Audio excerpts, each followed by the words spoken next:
مسافر پښتن دی مسافر مور پلار نه لري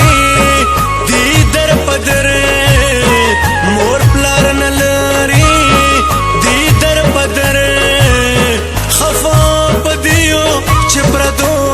مزدورو خړل خدای زمون خولي ځوانان مسافرو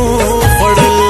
خدای زمون خولي ځوانان مسافرو خړل